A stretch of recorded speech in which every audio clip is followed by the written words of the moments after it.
What's up, guys? It's Shani with Healing Elements. Going to give you a reading for Scorpio season out of my handy dandy flashcards. So, of course, Saturn. My Saturn is in Leo, and I have a Capricorn moon. So, gotta love, gotta love that teacher and beautiful, very authoritative, very determined energy of Saturn. So, guys, here is. I'll go ahead and put this down, the phone down, and position it so you guys can get a good view of the cards and go from there and give you a reading for the collective, so all 12 signs regarding the Scorpio season from the 23rd of October until about then in November.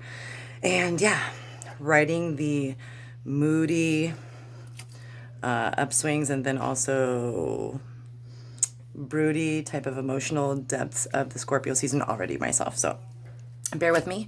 I'll put myself out there in any way, shape, or form. I had a wonderful time today interviewing just chatting with Brittany and Shani sip tea. It's every week, just chatting on different things, just asking perspective and questions. And then I also had a great friend of mine come on as Hera and do an interview, 21 questions. So loving, just making content, really loving that people are, wanting to speak out. And I have a couple of really exciting guests coming up, which I'm very grateful for, coming up for the near-death experience playlist. So in any case, guys, blessings, love, and light. And I'll go ahead and put the phone down so we can get down to business for your reading. This is for all signs. And while I fix up this beautiful altar space that I hold sacred, I am really excited. I've been waiting for a long time to get a vanity, like an old-fashioned, just a simple vanity set with space for shelving or something like that, and a mirror. And this is my temporary little guy. This is actually my little dresser and then a little thing I picked up at the Goodwill. I love it so much, but I really cannot wait until I get a permanent space. And I'm gonna, do something. I think that my daughter's gonna custom paint it or help me paint it. My scorpion, little angel. It is her birthday on November 8th. I can't believe my baby is going to be 16. I always shout out my people. That's just the way I am. I'm a lover, not a fighter. I'm in a very silly mood.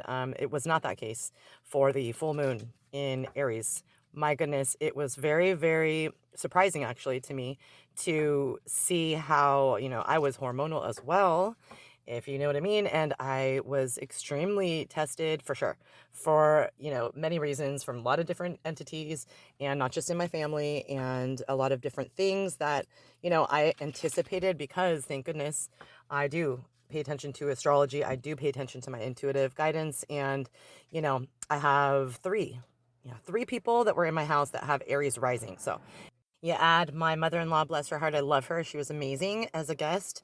She is an actual Aries, April 12th. And it was just an electric household. It was actually really a nice time, despite some of the personal things I was dealing with. So basically, justice was served. I mean, I am so grateful for Libra, justice. I was very grateful to get cases dropped that I fought very hard in court to get dropped for a long time, since 2019 to be exact, maybe a little bit before.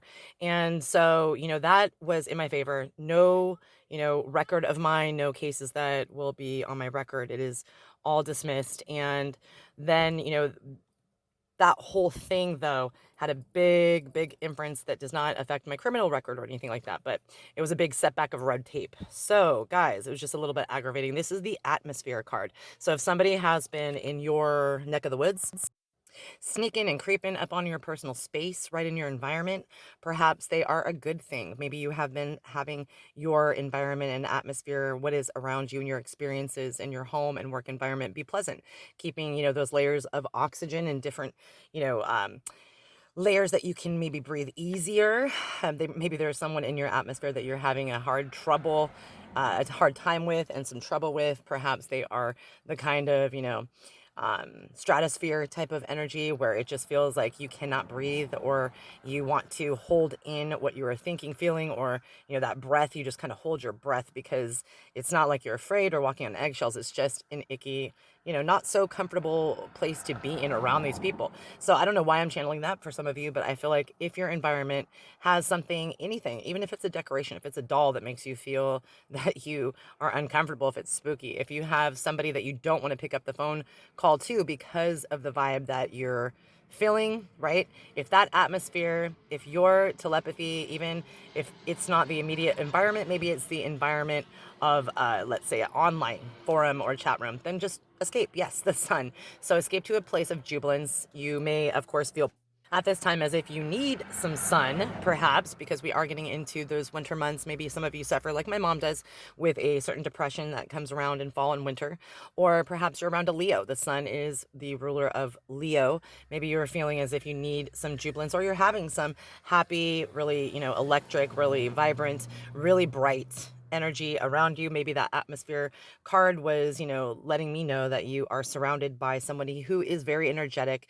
And I hope that they are not, being energy vampires. I think that this is someone uplifting for some of you that will be able to resonate with this message. Someone who is perhaps, again, a sun sign, moon, or rising sign Leo, and that just has a presence about them of, the ever ready battery bunny, like just keep going and going and going, and that in turn makes you feel youthful, or you feel electric and energetic and excitable yourself. It's very contagious when we talk about joy, happiness, laughter. So I hope that the sun card is an indication of, that warmth and the ability to make something grow.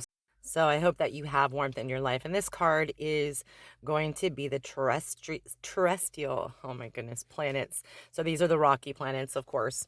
So perhaps you're dealing with, of course, the following signs. There is the Earth, that is a terrestrial planet. So it's made of the Earth signs, Virgo, Capricorn, Taurus. We have Mercury, who rules Gemini and Virgo. We have Venus, that rules both Taurus and Libra. And we also have Mars, which rules Aries and traditional ruler of Scorpio. So maybe you are dealing with those type of traits, energies, people that are those signs. But this is all about having, something very close to home that is in your, again, your first card, your atmosphere, and perhaps is one of those elements signs. We have Mars, which is indicative of Aries fire sign. We have, the Libra and Gemini, the Mercury for Gemini, and Libra is Venus, that is air. So anything that resonates with you, I feel as if you are able to have weight behind what you are setting out to do. So you have some bark with your bite. And this is, all tied into a close knit race. I feel like you're in a race against yourself, or perhaps you are in a race, in a real competition in your occupation. Something is driving you to get a new job. Something is, going very, very fast to occur to you. I want to say I'm channeling Mercury a lot, the messenger planet. And I feel as if things have broken up since Mercury retrograde. And this is the Little Dipper. Little Dipper. So instantly, I just channeled, when is the last time that you wished upon a star? Or in general, when is the last time that you went out somewhere that is not in the city, somewhere that is very clear that you can see stars? When is the last time that you saw maybe the Perseid meteor shower? Have you seen a falling star lately, is what I was channeled to tell you. Falling stars might mean something to you. When you wish upon a star, dreams come true. Maybe that is that Tinkerbell or Disney? But, in any case, these Little Dipper, why don't you, Google, do some research if any, particular elements within that celestial cluster of stars sings out to you. I feel that there's a message somewhere in there. Maybe this is reminding you of your childhood, where someone in particular used to show you the Big and the Little Dipper. I know that, I have not done as much stargazing as I should lately. I blame it mostly on the fact that we're in the San Francisco Bay Area, and it's just so tough to see through the pollution in the city. But I do remember a time in which I would stargaze for hours. And this, my friends, is, what do you know, the planet that rules Scorpio this season. We're in Pluto. So needless to say, perhaps you guys are really feeling some deep emotions, going through a big transformation, perhaps maybe even what, Pluto represents, which is destruction. However, destruction in order to make way for a new rebirth, for a new construction. So perhaps you guys are feeling very dark and deep and broody and looking at things kind of on a pessimistic front, or just literally things are in your headspace pessimistic and you need to work them out, see how you can heal. And I'm going to go ahead and pull you guys out, I think, a couple more cards, see what you get. And what do you know? The sun again. So this is two decks, and look at this, the sun and the moon. Oh my goodness. So again, guys, this is a couple of sets of flashcards that I made into something I can read with intuitively, and I just love that you guys got another sun. So again, dealing with maybe a Leo, or feeling like you need to get some of that Leo exuberance or the sun's, power. You need to step into your power, or you are on fire and stepping into your power.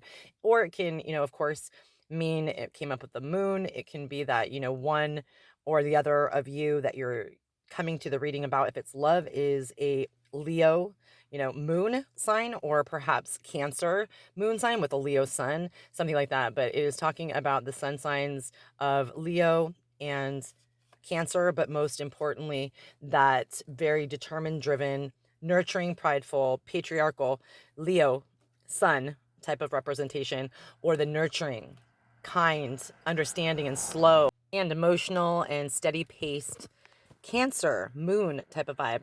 So guys, I really appreciate you stopping, what you're doing to take a listen to my channel and view this video. It is a collective timeless reading. I'm doing this in Scorpio season 2021.